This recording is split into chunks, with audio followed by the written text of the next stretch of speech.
Welcome to this meeting of the Wendell Town Board of Commissioners. We're so pleased to have you all here tonight. Looks like we have a nice, almost full house, a lot of people here, so thank you for coming. Our Pledge of Allegiance tonight is going to be led by Logan Champion. You can come to the podium. He's a student at Carver Elementary School, and he's in Miss Turner's class. Logan, and he's in the 5th grade. Logan brings a bright and caring personality to our classroom each and every day. He's always willing to lend a helpful hand to a peer in need and is Miss Turner's right-hand man in the classroom. Logan ensures pencils are sharpened, bookshelves are organized, and the fan is on cool so that to cool the room, and he organizes all the papers for filing in the mailboxes even when he's not asked. Logan enjoys learning for the sake of learning and contributes to class discussion in all subject areas. That's wonderful. It's very important. His laugh is contagious, and his classmates enjoy working with him.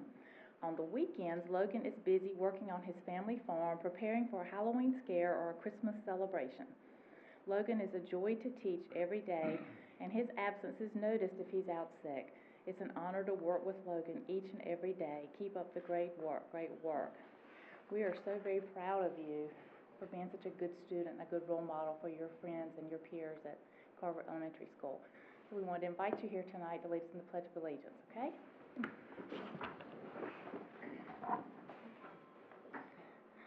I pledge allegiance to the flag of the United States of America and to the republic for which it stands, one nation, under God, indivisible, with liberty and justice for all.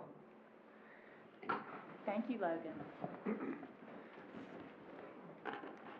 Our invocation tonight by the Wendell Council of Churches, we're going to hear from Errol Briggerman from Wendell Baptist Church. Thank you so much for being with us tonight, Errol. Thank you. Good evening. Thank you. I make a couple announcements if I could. You have the floor. The Christian Church did a fish fry this last Saturday. It was a great success. It's a real great opportunity for them, and it helped them as a fundraiser. And if you missed it, you missed a very good meal. So I'd like to also say that on March 23rd, Wendell Baptist is going to have their annual barbecue chicken. It's only going to be from 11 to 3. We're going to do a lunchtime, a little different this year. And in April 6th and April 13th is when we put our spring food drive, where we put the bags out and pick bags up. And it's increasing. We will probably do 25 to 2,600 bags. Wow. From when we started at about 1,000 about 4 or 5 years ago. So anyhow, let us pray. Lord, thank you for this gracious and just wonderful day you've given us. Thank you, Lord, for how you watch us, over us, how you've blessed our community.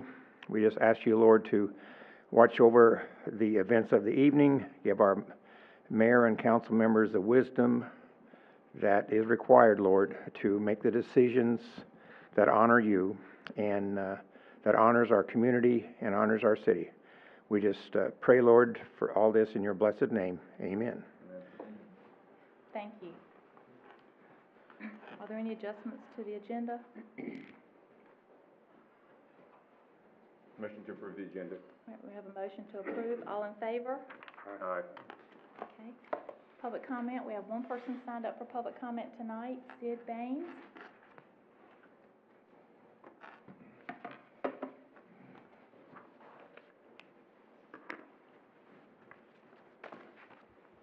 Thank you, Madam Mayor and Commissioners. Those of you that know me know it's very difficult for me to say anything in 3 minutes, but I'll be as quick as I can. I'm here to speak in support of this Little River Vision statement that you've all received.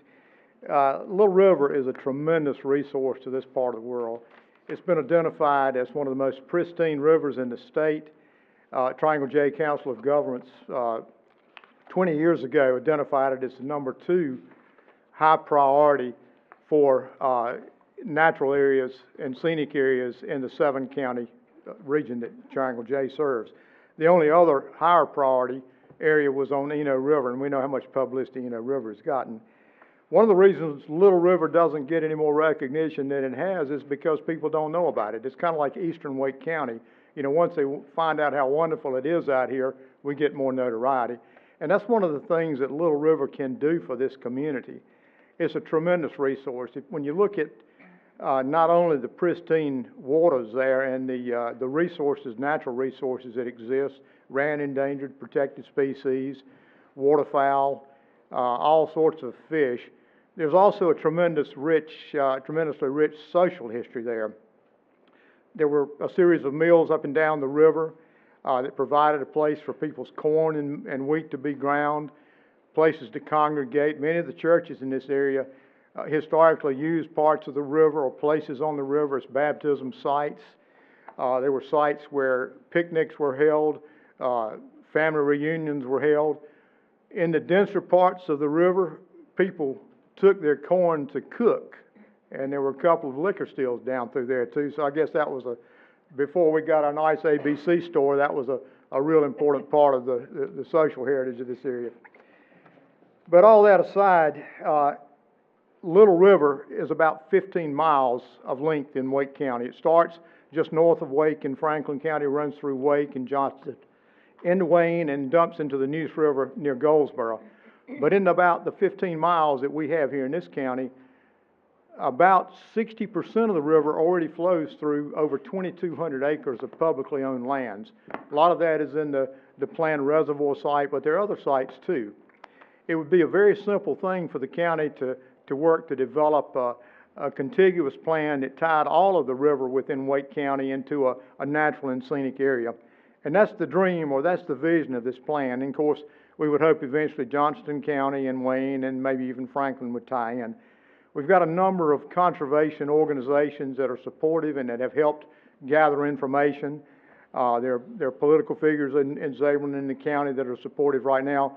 But my role in this is to not to get out in front of you. And I've told everybody that you know, I'm in the background on this, but I think it's time for us to bring this to the foreground. Over the past 20 years, there's been tremendous interest in the river. There are a lot of reports, open space plans that have identified with it. And I talked to the county recreation department head 6 or 8 months ago about this, and he said, well, Sid, you know, it's in the long-range plan, and I'm going to tell you what I told him. I'm 72 years old. I don't have another 20 years to wait to see this happen. And my belief is that Wendell doesn't have another 20 years to wait to take care of Little River. So what I'd ask you to do tonight is not only to discuss this issue, but to make a commitment, a vocal commitment, take action in support of this vision plan, take action that says we, the citizens of Wendell, the governing body of Wendell, commit energy, effort, and support to implementing this plan and taking care of the river. We've got Tarpley's Mill that we've had since '01 in conjunction with Zabelin. It's time to turn that over to the county. Let them take care of it. We have no real need for that. Zabelin is already making a commitment to take their Moores Mill Pond and do the same thing with it. It's not a competition with any other park site in the county. There's $120 million to spread around. We've got something to give the county. They can give us something in return. And I'd ask you to do that, please, because the time is now. We've been told by the county, wait till the bond passed. The bond's passed. Let's get some money over here. Let's let them hear our squeaking wheel. Thank you.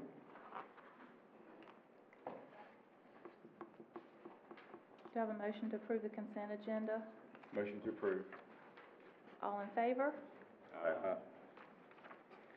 Item number 4 is the recognition of Carver Elementary School teacher Judy Champion. Ms. Champion, if you can come up here.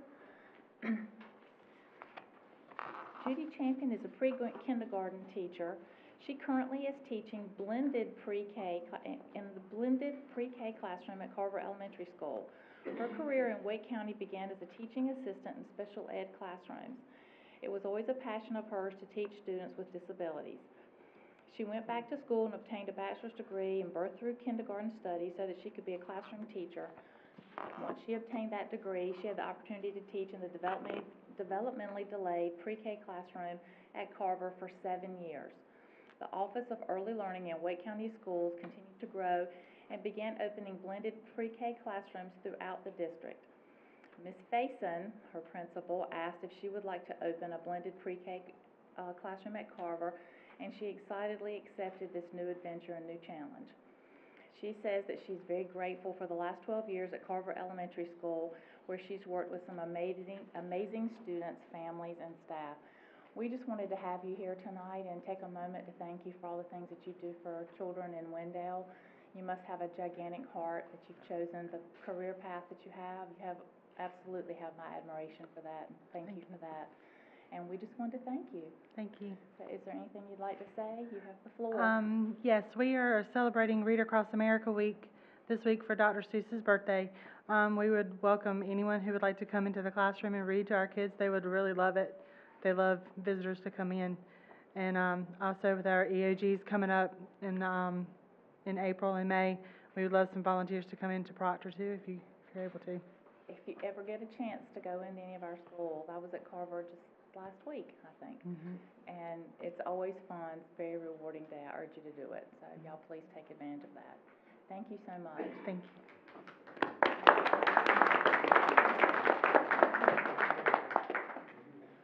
All right, item 4B is the introduction of a new Town of Wendell employee, Police Officer Taylor Atkins.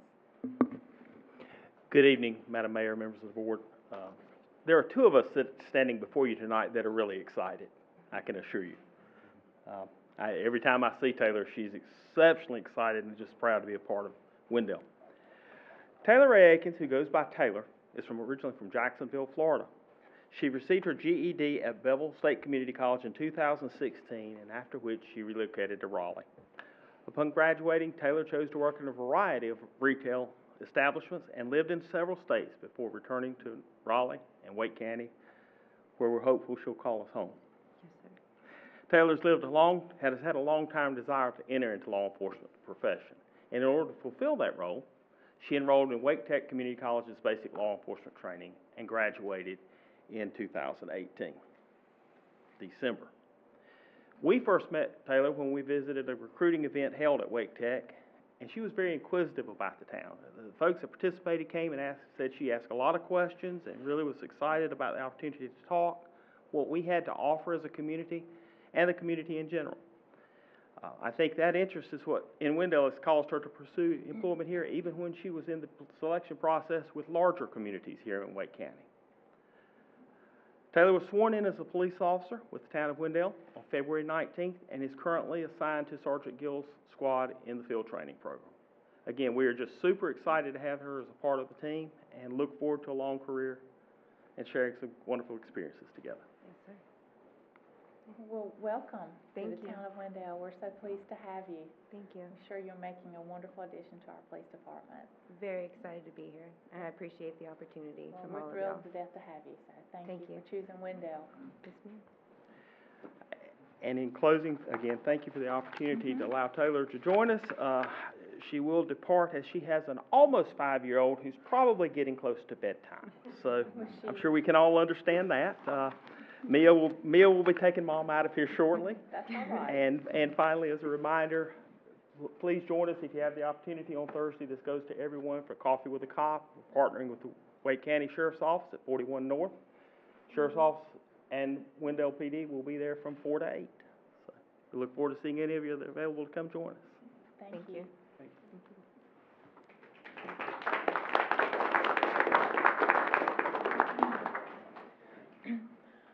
Item 4C is a presentation by the City of Raleigh Public Utilities Department to discuss the merger. We're going to hear from City of Raleigh Public Utilities Director Robert Messingill.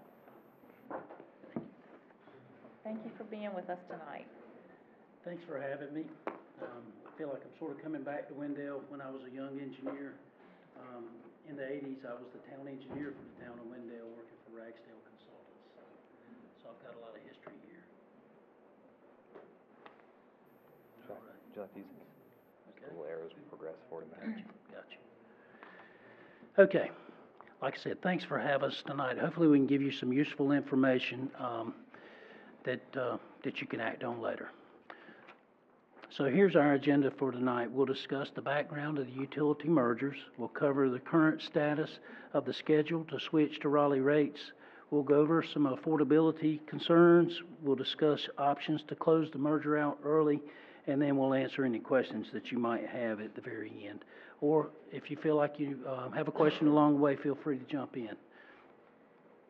So, as you all know, we're a regional utility providing service to Raleigh and all the 6 surrounding merger towns, Garner, Roseville, Wake Forest, Knightdale, Wendell, and Zebulon. We merged utilities with the surrounding towns during a period from 2000 to 2007, with Wendell's merger occurring in 2007. It was one of the last with Zebulon simultaneously. So as your regional utility, it's our responsibility to plan for all of your utility related capital needs, whether they're growth needs or just taking care of the system. And we have several projects going on right now, and several projects planned, and that's what this map shows. As you're probably keenly aware, if you've been in the downtown area or live in one of the neighborhoods, we have the water main replacement project ongoing in the downtown area to replace some of the older pipes, and throughout town, primarily to get a lot of galvanized service, galvanized water mains out of the system. We also have a project in the sort of mustard yellow up in the upper left-hand corner. We're replacing the aerial across Buffalo Creek along Wendell Boulevard. And that's part of a much larger project that we're doing aerial replacements in the whole service area. But this is one that is on our list and we're going to take care of. We're in the bidding phase right now of improvements down at the Lake Glad pump station. It's been an eyesore for a while, so we're doing some improvements down there to try to help the aesthetics. The aerial line that comes in will be replaced with a new line. There'll be paint, fence, some vegetation to try to make things look a little bit better. And we're going to work on some odor control improvements down there too, as we've recently gotten some feedback of some odors in that area, so we're looking at that as well. And then as you look at the rest of the map, you see the Martin Pond Road water main extension. That's in direct result to responding to growth, particularly in the Wendell Falls area.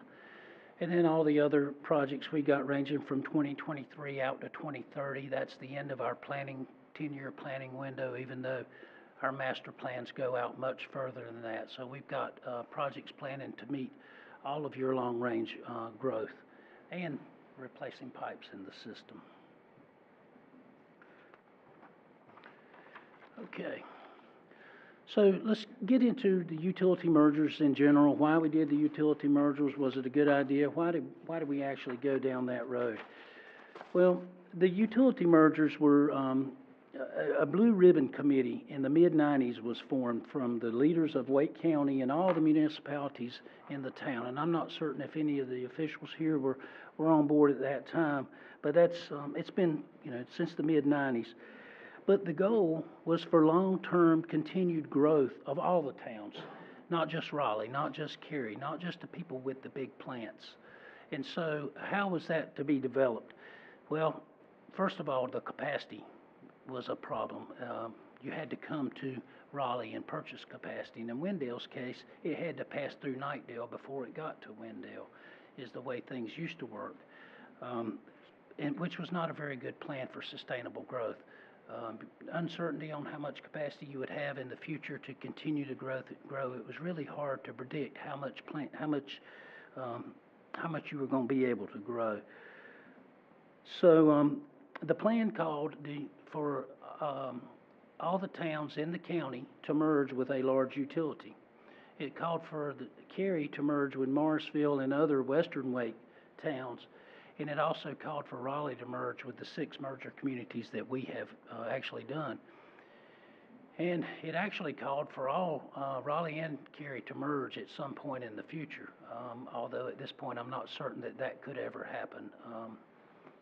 And right now we're operating in a sustainable manner, so I'm not certain that it needs to happen. So the goal of the plan is so that the towns would have adequate access to water and sewer capacity so that you could continue to grow while realizing the benefits of a large system like ours. For example, if you had a major sewer overflow, we can bear lots of resources on that. We have 15 flush trucks we could bring down to make sure the sewer doesn't continue to flow in the creek until we can get it fixed. Just examples like that. The structure of the utility mergers, they have the common structure was used for all the 6 mergers, whereas each town was provided the opportunity to purchase additional capacity. And the capacity is automatically increased annually each year without any additional purchases. And for example, I'm gonna just go ahead and populate these. For example, Wendell merged in 2007. The merger agreement says, allowed you to purchase additional capacity at the time of the merger, which you did. And then that capacity held static for 5 years. So from 2007 to 2012, you maintained the same capacity allocation as you had when you joined the merger. Then, starting in 2012, your capacity started compounding annually at 4% for the next 10 years. So from 2012 to 2022, your capacity automatically compounds and continues to grow over time without any additional purchases. And from 2022 to 2032, it continues to compound 3% annually. And then beyond that, will compound at whatever Raleigh's demand growth rate is. So the plan is to provide plenty of capacity when the merger, so you have lots of allocation so that you could continue to grow. Back when these were done in the 90s, a 4% growth rate was figured to be a pretty good growth rate. Of course, you remember during the recession, we grew at 0. And so while you were growing at 0 and no building permits were being issued, your capacity was continued to grow. And so that's given us an opportunity to come tonight to maybe offer an ability to switch over to Raleigh rates earlier than we're forecast to in our merger pro forma.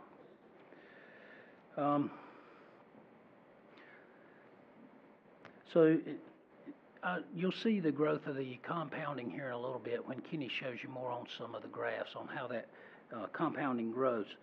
But the cost of all the utility mergers were to fund things like the administrative costs. Capital costs were included in the utility merger cost, and an example of a capital project related to the merger is installing generators and SCADA systems at all of your wastewater pump stations to bring it to a similar standard as Raleigh, so that if you had an overflow, we knew it and we could come and respond quickly. Or if you had a power outage, it would kick on a generator. Those are examples.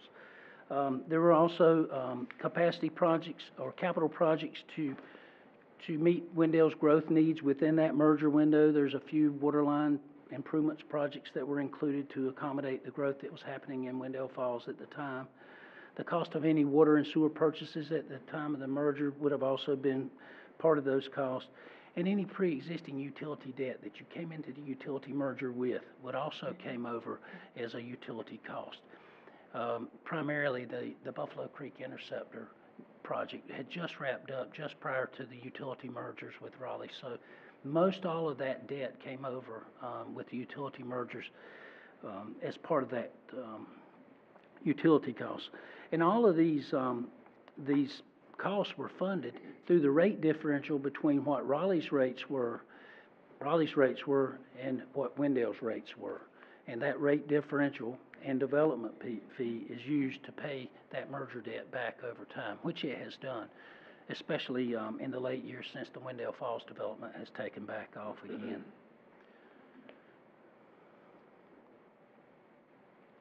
So the revenues are based on the growth projections provided by the towns. That's how we estimate what the revenues will be over time. And all of this information is plugged into a financial model called a pro forma to determine the time needed to recover the utility-related cost through the rates and fees. The pro forma is updated annually to account for the actuals that happened in the years past, as well as to update the growth projections.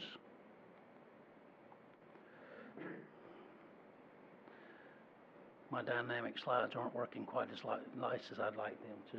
I'm not as dynamic as my slides are, I think is what my problem is. Some of the towns, and I think Wendell actually had some built-in rate increases along the way as part of the utility merger. There aren't any proposed for the next several years of Wendell's rates. And all of the utilities infrastructure, the pump stations, the pipes, even some staffing came over with the utility merger. An example of that is Kenny Waldrop was a member of the town of Zebulon utility team. He's the public works director. And when we merged with Zebulon, Kenny came over as one of our staff members. So we got a lot of really good staff from the utility mergers, a lot of which came from Wendell. So a lot of things have changed since we merged. As you all know, we've seen a major drought, and we implemented tiered rates, which reduced our usage. And in our business, we sell water to generate the revenue to operate the utility. And so when people use less water, we have less revenue. And if you were around during the drought and during the recession, you saw that rates were raised to offset that, because our operating cost doesn't change very much depending on how much water we sell. We're pretty much 90% fixed, 365. We're making water every day. We staff the plants. We have the same number of sewer overflows, same number of water main breaks. So that's why when revenues went down, we offset with rate increases. And it was a certainly unpleasant time, but it impacted the utility mergers of all the merger towns. And then the recession happened, and the growth came to a screeching halt. I know I talked to Teresa several times during that period, and there were years of zero building permits being issued. And so that, while you weren't growing, like I mentioned before, that capacity was continuing to build. So there was a good side to that. Of course, like I said, we implemented higher rates. The capital cost associated with the utility mergers that were identified in the merger agreements originally were underestimated. So when the projects were built, most of the time they were over the project estimate. That also impacted the overall utility mergers. And just last year, we had some legislation introduced on us, on all of us. Prior to last year, Wendell and most of the other merger communities had a local act that allowed you to charge system development fees to developers above and beyond what our system development fees are. And that legislation that came about as a result of the Carthage case, you may have heard of the Carthage, North Carolina case, where a developer sued the town of Carthage for collecting development fees with no plan to use the revenue, and they won the case. And so that led to some legislation that impacted us all in a negative way. That took away a tool that allowed you to bring in more revenue than just rates and fees. That was some of your development revenue that was taken away. And so all of these things have negatively impacted the utility merger. I do have one favorable change that happened after utility merger that actually happened in the town's favors. Prior to the utility merger, all the water that came into the municipalities, not just Wendell, all the towns, came through master meters. Like I mentioned before, the Wendell water came through Knightdale. It was metered in Knightdale on the other side, and then when it left Knightdale to come here, it was metered again.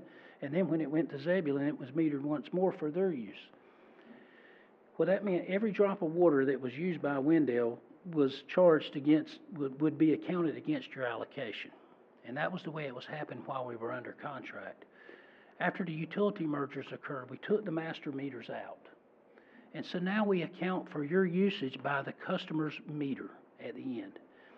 And how is that favorable to the town? It's favorable because you're not being charged, or you're not being the firefighting water, or water that we flush for water quality purposes or for new construction projects does not count against your allocation. So there's at least a little silver lining to this dark cloud here of things that have happened since the utility mergers. And so the status of the merger is 4 of the 6 towns have merged utilities, and now they are on the system-wide rates. They're on the same rates. All 4 of those towns are on the same rates as Raleigh's rates right now. Wendell is projected right now, based on the latest growth projections and the latest revenue actuals from the previous years, to pay out and switch over to Raleigh rates in FY22.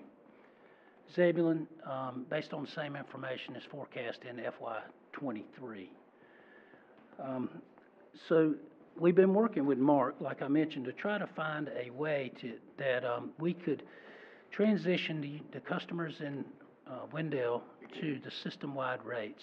And I'm going to turn it over to Kenny here now in just a second, who's going to show you the differences in our rates, how much capacity you have, how much you could return and still have plenty of capacity, and when we could switch your citizens to Raleigh rates so they could, realize probably about $40 a month less per, month in their utility bill. So hopefully I didn't steal your thunder too No, much no. there, Kenny. Not at all.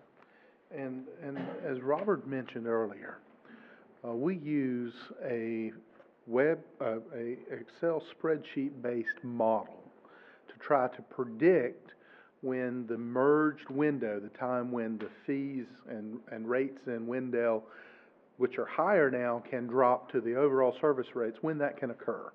That spreadsheet performance is pretty important to us, and we share that with your staff in an updated basis every year. And also, as Robert mentioned, there's only 2 communities left who haven't fulfilled that merged community window, Wendell itself and Zebulon. And we as staff, working with Robert, we've had some concerns that we've shared with your staff and with Robert over the years about this rate differential and the economic burden that it has on the Eastern Wake ratepayers. As you can see from the Performa model, this is a graph that comes right from the Performa model. Your community uses on average for a single family residence 4,500 gallons, 4,500 gallons. That's 6 CCF in our normal measuring method on a monthly bill. In FY 2019, which is where we're at right now, that's an average water and sewer bill only for Wendell residents of $104. That does not count the solid waste services charges or any other charges that might go along with that. If you have a stormwater program, for example, it wouldn't count those charges. The same amount of water use in Raleigh and 4 other communities is about $60, a difference of $44 today. That difference is estimated to continue through the FY 2022, which is essentially 2022-2021 timeframe, at which time all the merger costs would be paid back. Now, we've noticed a few things, and we think you've noticed them too, that we bring to Robert's attention. Among them is some of the affordability challenges that Eastern Wake County customers have to recognize. Here, for example, is a look at EPA's affordability criteria. EPA states that the combined water and sewer bill needs to be less than 4% of the median household income to be considered affordable, especially when EPA is calculating what new costs it might need to impose through an enforcement process. These are the 2017 median household incomes. And if you just look at the median household income, it looks like things should be affordable.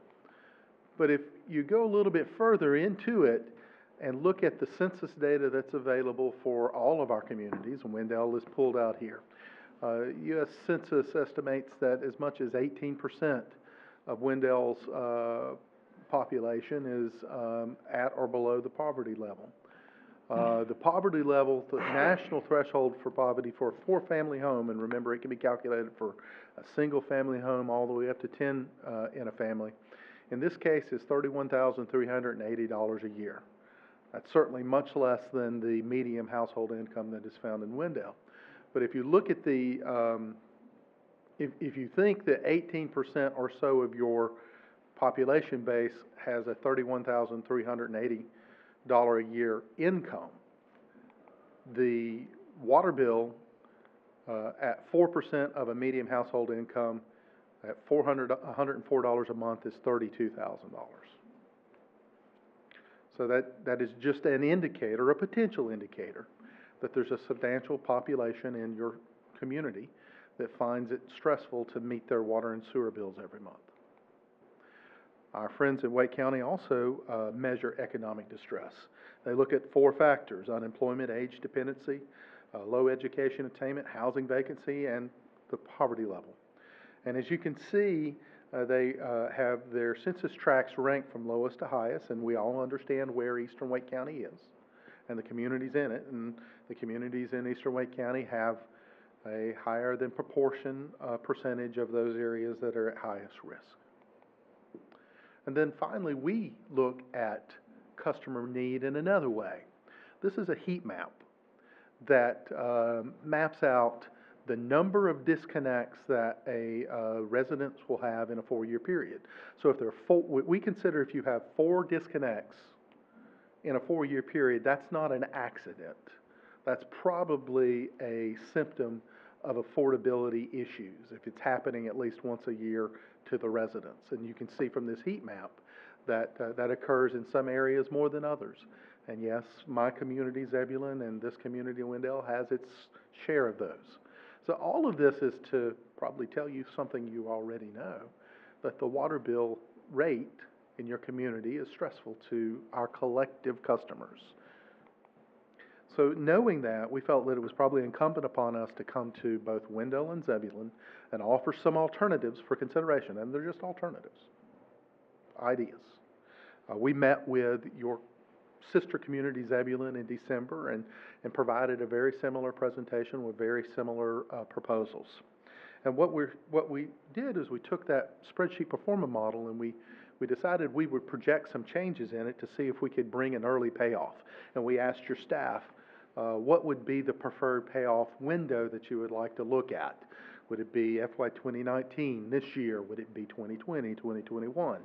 The communication back was, please give us a scenario run of 2020, which is the reevaluation year.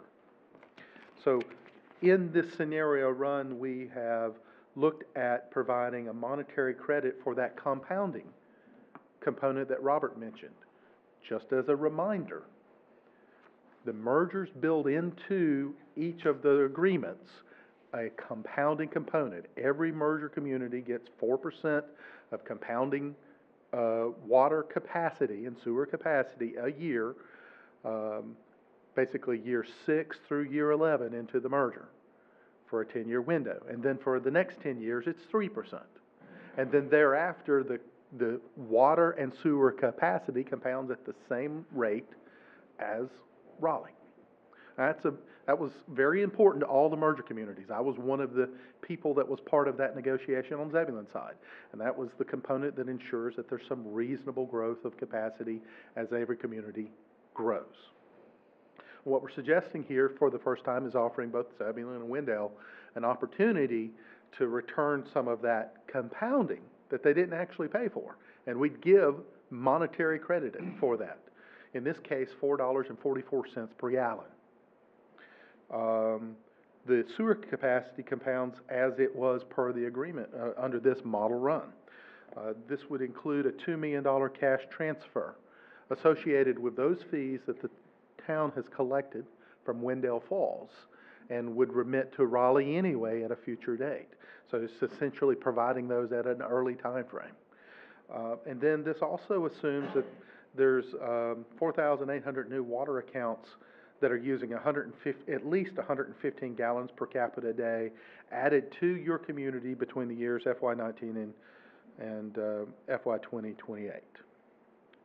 So this leads to a payoff, a rate differential where the rates are currently 104, dropping to the same rate that 4 communities have, including Raleigh, in June 30th, 2020. Basically, it takes effect the very next day, which is July 1st, 2021, FY 2021.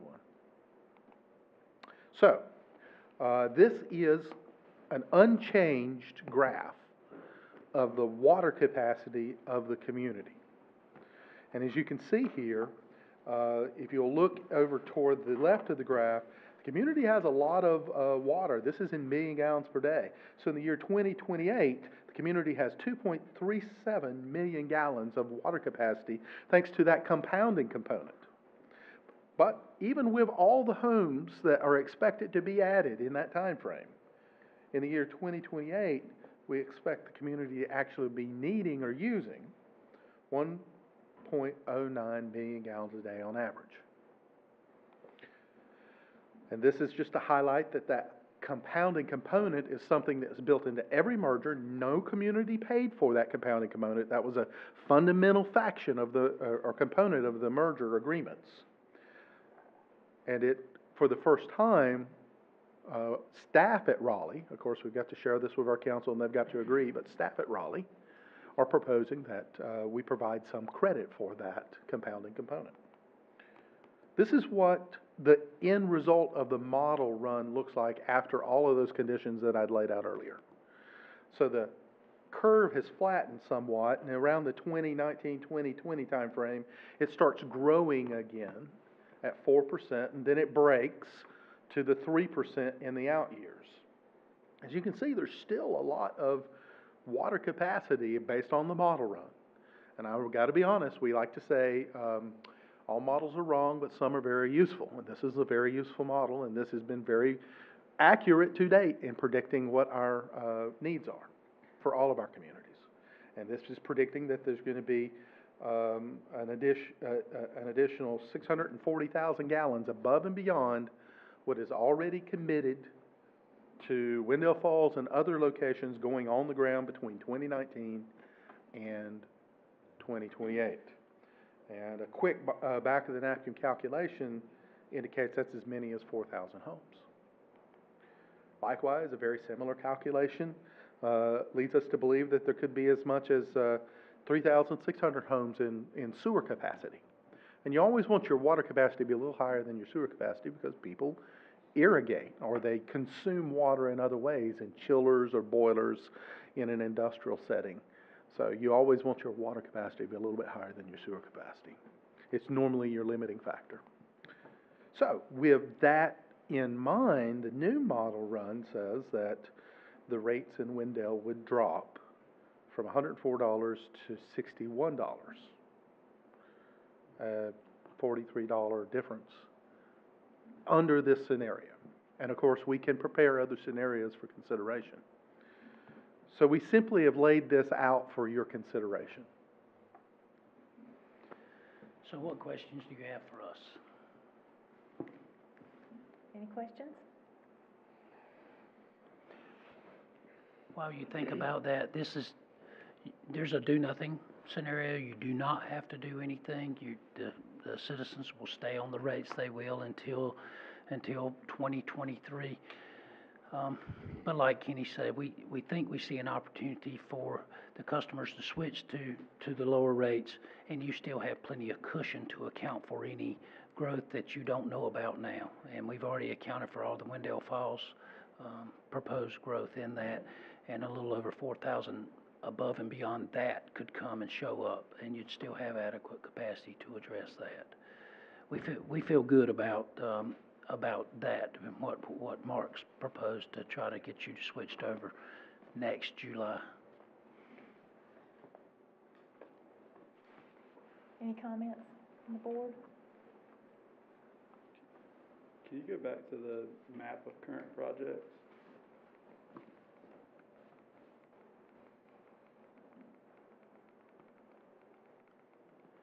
All through all these dynamic slides here.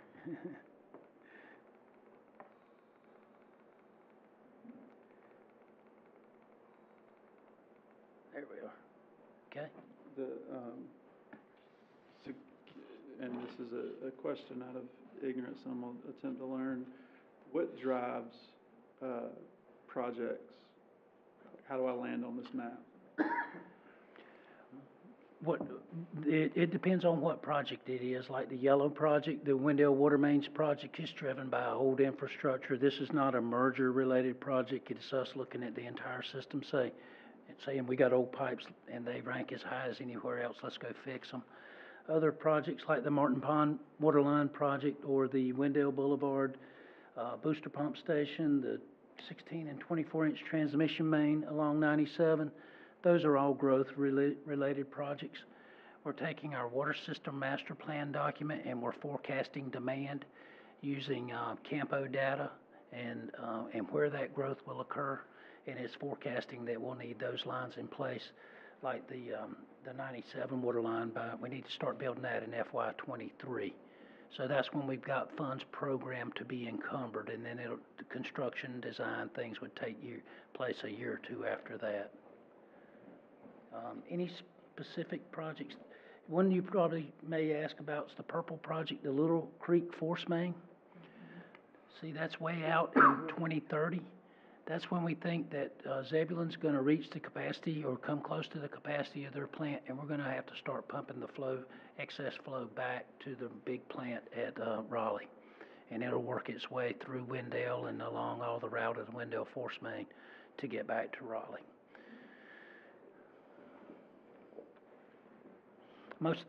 Everything here other than those replacement projects are coming from our master planning, for long-range master planning and growth projections. Mr. Messenger, would you mind, I'm sorry to do this to you, go to the end of the presentation? Okay. We're just gonna make you go back and Yeah. forth, back and forth. We're just gonna wear you down. Yeah. We won't do dynamic slides next time. It looked good when we were playing with it. Well, I obviously should have played with it more. A wild card here. And this is fine here. So just to make sure I'm kind of understanding this as just a lay person here, the white line is where we're at right now. Is that correct? Let me back up one slide. Okay. Okay, the white line is where you are right now. Okay, this is where you are now. So it showed in 2012, the compounding of the 4%. That's when the line broke and started increasing. It's hard to tell how it breaks from 4 to 3% because it's so slight, but. Sure, that's fine. So if I'm looking at 2028, am I still to understand that if we gave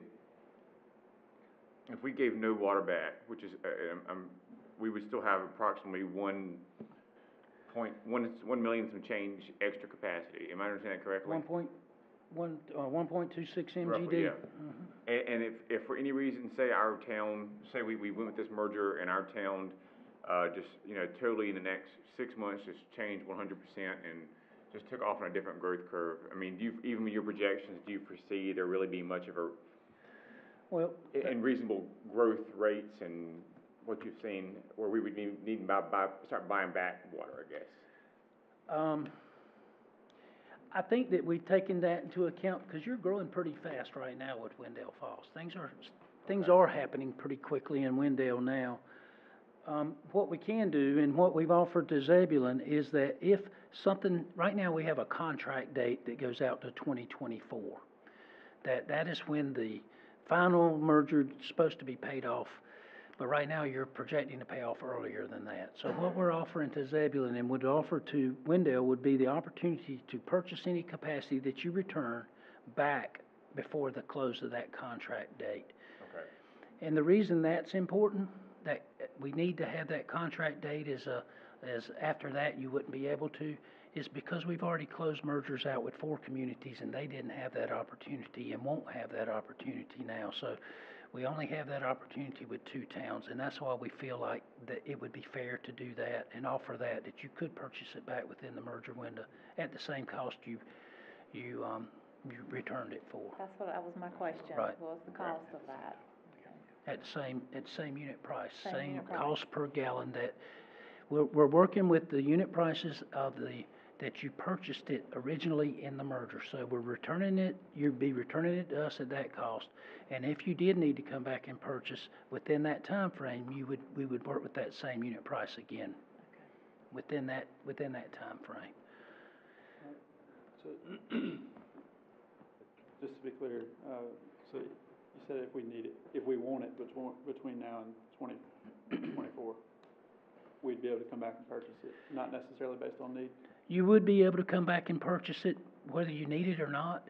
What I would not entertain or not want to entertain, or I would not recommend to my city council, is that we finance it through the customers' rates, that you would purchase it through maybe some revenue from a developer, development revenue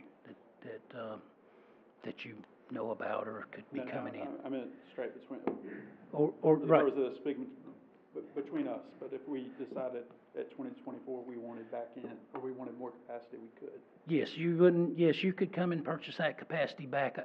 I don't think we would want to get, if you wanted to buy it back, we'd want you to buy back up to what you had returned, not more than that, unless you had a large, big project sitting on your laps waiting and you needed that capacity to support your economic development. Our merger agreement allows for us to do that. If you have such a project to show up on your steps and you don't have capacity, we have the opportunity to work together to make sure that we can provide that capacity. It's very, very similar to what happened in Wendell Falls, when it first started, the first time. So, so my thought is that, the other four communities that basically have to wait for capacity to become available to buy, like as if Wendell and Zebulon were to sell back, basically. My theory is that this capacity might be more valuable in the future than it is now. And while I understand the argument for the ratepayers, what I don't want to do is hobble Wendell's ability to grow and to have that infrastructure and that capacity in place, so that other municipalities can use that capacity and use it to attract, institutional, industrial uses, things like that. That's fair. So, my train of thought is and I don't mean this in any kind of mean way, but I've never had anybody try to sell me anything that didn't make them money. And so when somebody comes trying to buy something from me when I didn't ask to sell it, I start to wonder.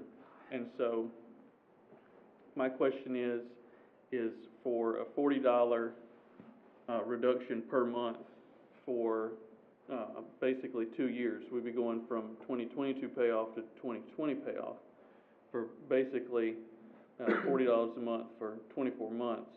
What are our citizens giving up? And is it, an institutional user down the road that could possibly lower our property taxes by an amount much greater than that? That's sort of my question, and without sitting down and absolutely poring over the numbers, I don't really know how that works out, and there's a lot of hypotheticals in there. But I remember when you could practically walk across Falls Lake when it was almost dry. Yep. And, you can talk about capacity and you can talk about, this and that, but the fact is there's a finite amount of water, and there seems to be not a very big appetite to push forward with the Little River Reservoir project, which is one of the things that I think, the land's been bought, it's been set aside, and I realize it's a long, complicated process to build a dam and to store water. But we're in a wet period. It's not going to last. That's for though. sure. Right. And I wonder how much bargaining power this capacity gives us later in a dry period, because I don't want to have to turn away development in the future because there's simply not enough water, whether it's capacity on paper or whether it's actual acre feet sitting in Falls Lake or Right.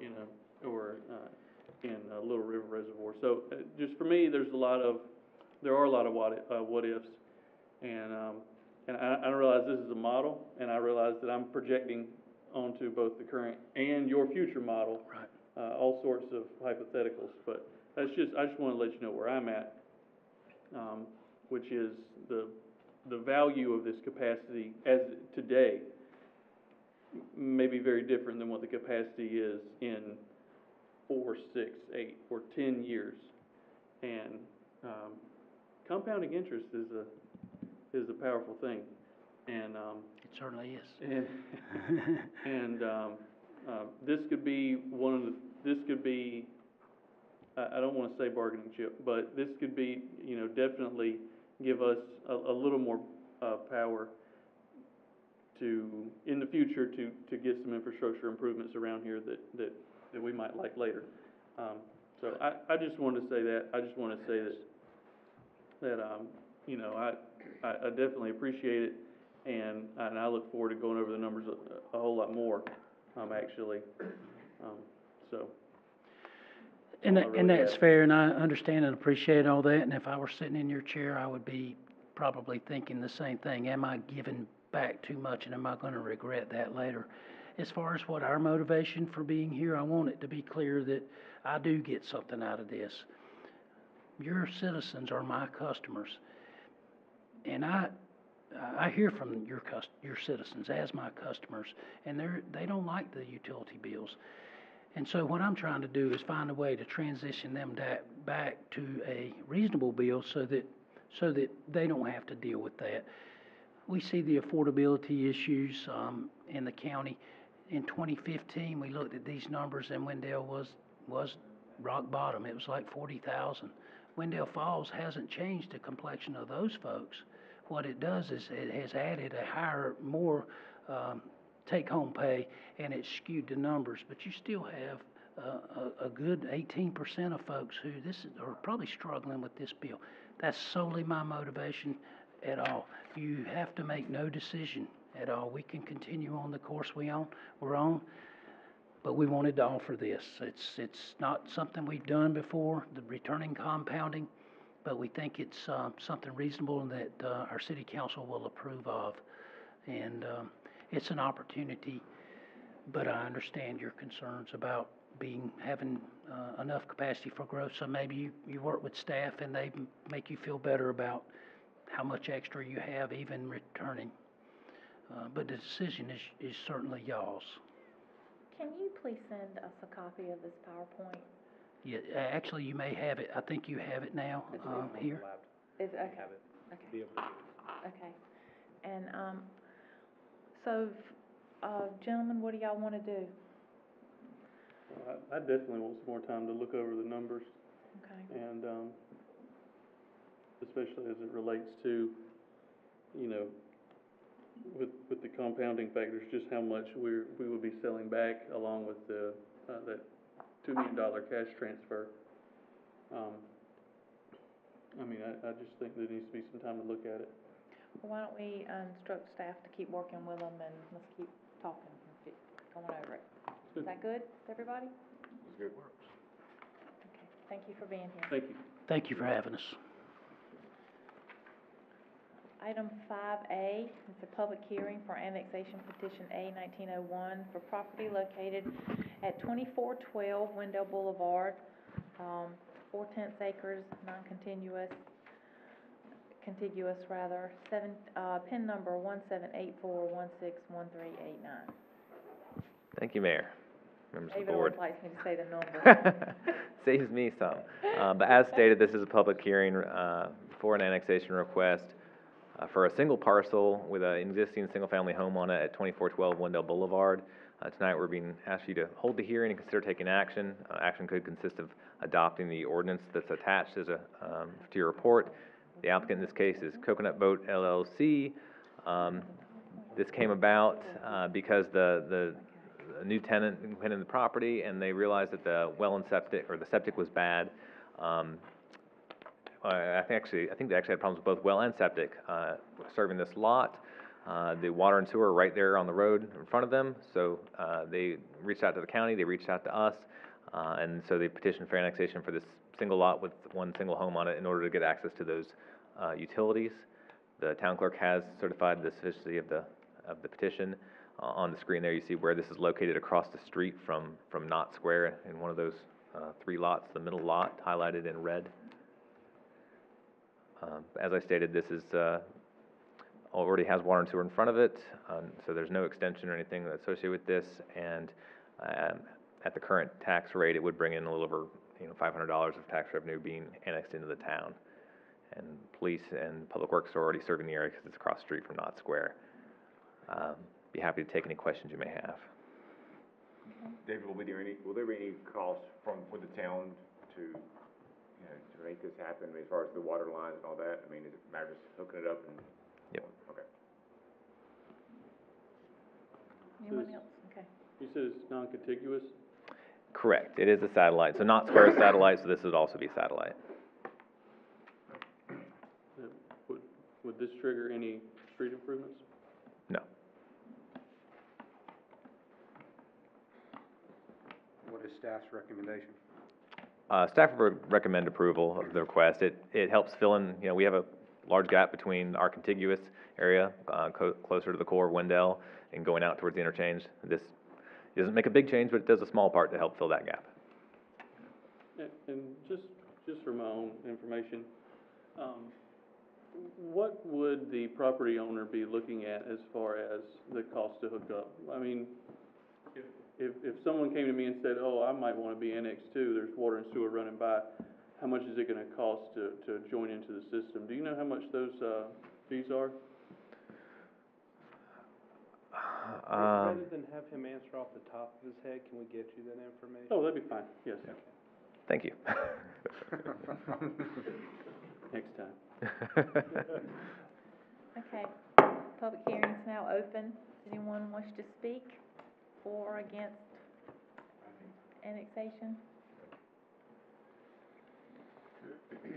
Okay, public hearing's closed. What's y'all's pleasure?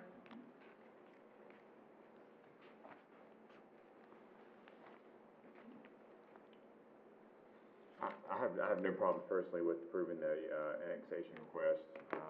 It's not gonna be an additional burden to it's not out of the way, it's not in a totally isolated area, it's not gonna be any cost to the town, so, may I make a motion to approve the satellite annexation request? Okay, we have a motion to approve the satellite annexation request. Is there any discussion on the motion? All in favor? Aye. All right, thank you.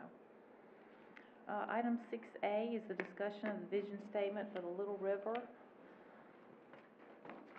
I'm gonna go through.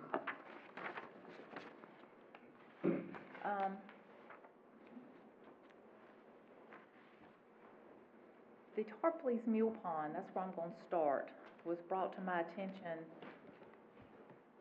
after I had just become mayor, by Rick Tarpley, and the chief and the manager at that time, and I believe Ms. Goggins maybe went, and several of us trekked over there and wandered around in the woods. I've also, on occasion, discussed it with Sid Baines, a former commissioner for the town, and learned that the town of Wendell owned it. Just as a side, I'm of the opinion that if there's something that the town of Wendell owns, we need to use it. And, just been sitting there, and I think that our inaction has been, we just need to do something with it. There's been a lot of interest in this piece of land and actually the Little River corridor by the Triangle Land Conservancy, the Conservation Fund. As Mr. Baines said, it's recognized as one of the most pristine waterways in the state, and there's numerous rare and threatened species that live within it, many waterfowl, fishery research projects going back over 60 years, particularly around the Tarpley's Mill Pond. The Triangle J, and I'm reiterating a lot of things that Mr. Baines said, but the Triangle J Regional Open Space and Greenways Plan selected 90 places within the Severn County area. You know, the Triangle J has a big group of counties that they represent, and Commissioner Lutz and I attend meetings with them, and they recognized 90 places that had outstanding natural areas that should be protected, and only the Eno River and the Eno River Farm, which were tied for first place, were listed above the Little River.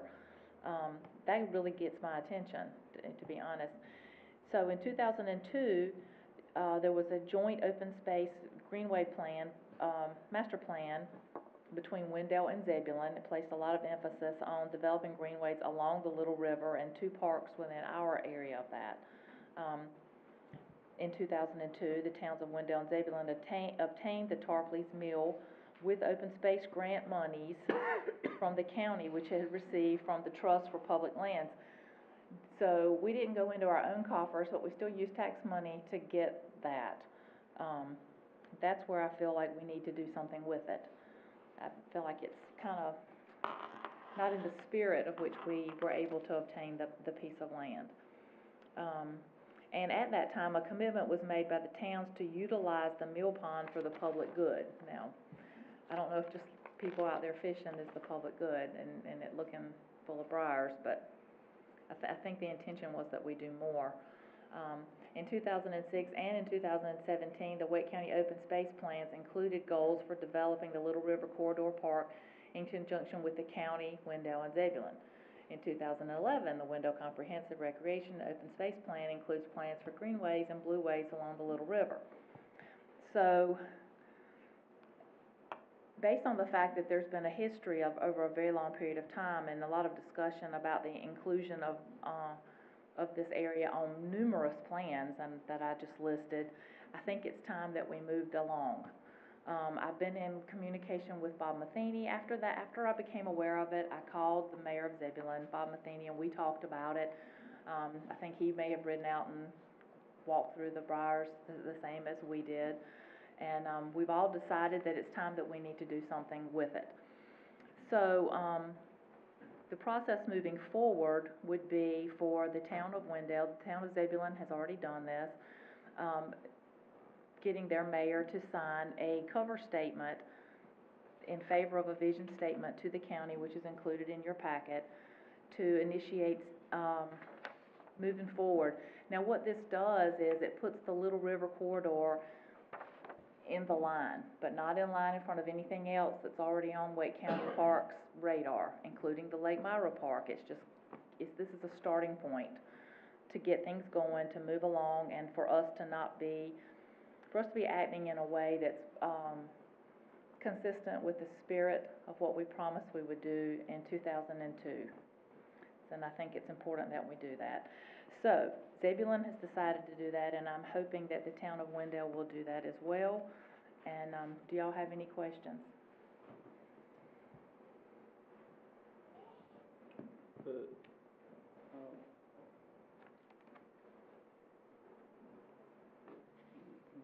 My question relates to the dam, or first one. I understand that overall concept, but it seems like when the land was acquired, that was also the concept then. Mm-hmm. Do we not start a process then? Like I heard Triangle J listed as a high priority. Mm-hmm. I heard that we started a process in 2002, but that Lake Myra is ahead of it in line.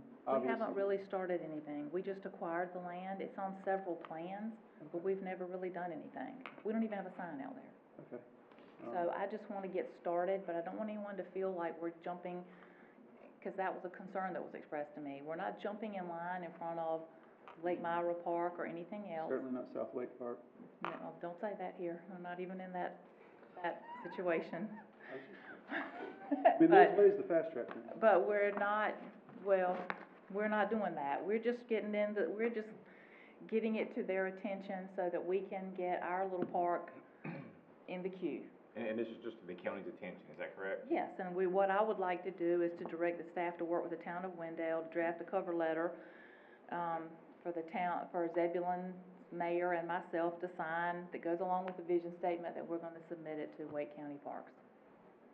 To me, I mean, I'm not trying to simplify it, but honestly, it kind of seems like a no-brainer to me. We have it, it's sitting there. What would be the only downside to doing this? I guess I don't see any kind of, I mean, I thought we own the land, we're wanting a park, is there any downside to it? Well, we aren't capable of putting a park there. We're not capable, so to me, I don't know the downside, to be perfectly honest. I don't know what the downside is. We're not committing to any money, we're not committing to any No money design commitment. plans, we're just saying we want to be considered for a park in the future. Yeah. Okay. We want them to take it and do that. Okay. I mean, because we, you know, Okay. it should be used for something, and citizens should be able to use it. Now, is this considering using it for park and possible greenway trails, or just a greenway trails, or we don't really know? I Turning it think over to the county. sky's the limit. It would likely be just like the other parks that have come around here recently, and it would likely be in phases. And I know Robertson Mill Pond, we use that for an example. They add things to it all the time. It gets bigger and bigger, and it's growing. And same thing with Turnipseed Nature Preserve. And I think this would probably fall in the same. They seem like they put things in phases, and it would likely be like that. I guess, I don't know. That's the whole reason we need them to take care of it. They're better equipped to do that than we are. So, is everyone in agreement to direct staff to do that? I am, yes. I don't know, do we need a motion to do that? I don't think we do. Huh, okay. All right, thank y'all very much.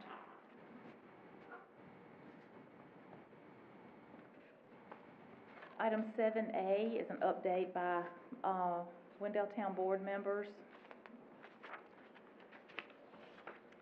on Town Board committees. Wendell Fire Board, Commissioner Joyner. There's a stake in the ground, and they are theoretically moving dirt on the fire station, and we are actively now figuring out what 9 new employees, new fire trucks, new lots of things look like in regards to that transition for the new station, as well as there's a fire truck for sale. If anybody would like to buy a fire truck, go to the Wendell Fire Department Facebook page. We're selling a fire truck. Thank you. Campa, oh, is that it? We don't need a fire truck. I don't know if y'all are talking about buying a fire truck. I was just asking if it's the one that Commissioner Boyette drove, because it might add to the sentimental value and price that they would collect. I drive all the trucks. Okay. I'll clarify for the record that the selling of the fire truck has nothing to do with Commissioner Boyette's out-of-place remark about getting rid of golf carts. Nothing to do with that. So Campo, I was unfortunately unable to be there at the very, very last moment last week. I was at another appointment that ran long. But they approved funding for local transportation projects. They adopted their work program for 2020. When I say local projects, they, I had the numbers in front of me. I think they received 45 and approved 14 or something like that. So it's very competitive. They adopted their work program for the year 2020 and approved the Wake Bus Plan, the 10-year Wake Bus Plan. It's all stuff we've been talking about for several meetings. All right, Commissioners' reports. Commissioner Joyner? Nothing tonight, Madam Mayor. Commissioner Boyette? Nothing tonight. Commissioner Myrick? Nothing tonight, Mayor. Oh my gosh. Commissioner Lutz? No, ma'am, nothing tonight. Oh. I know you're not gonna say anything, are you? Actually, Oh my God. everybody listen up. I just wanted to say thanks to staff for the board retreat on Saturday. It was, I would say it was the best one that I've been a part of and out of the 4. So we appreciate your hard work, and I look forward to you guys bringing us an outstanding balanced budget first go around. All right.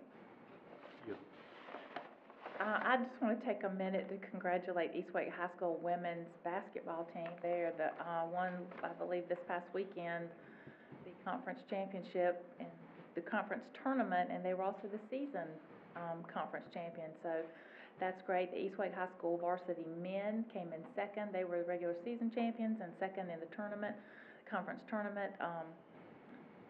Apparently there's a couple teams that are very competitive, and they would have had to beat one of them 3 times in a row, and you know, it's not likely that that would be an unusual season. So they've had a great year. It's always good when our schools are performing well and things that are out in the community that people hear, and sports is certainly a big part of that. So I'm happy to see that they're doing so well.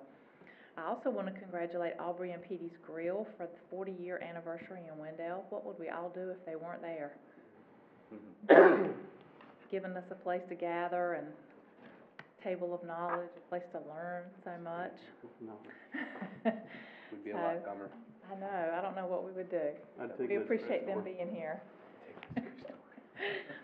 I just wanted to tell you real quickly, since we last met, I spoke at Career Day at Carver Elementary School to the first graders about being a mayor.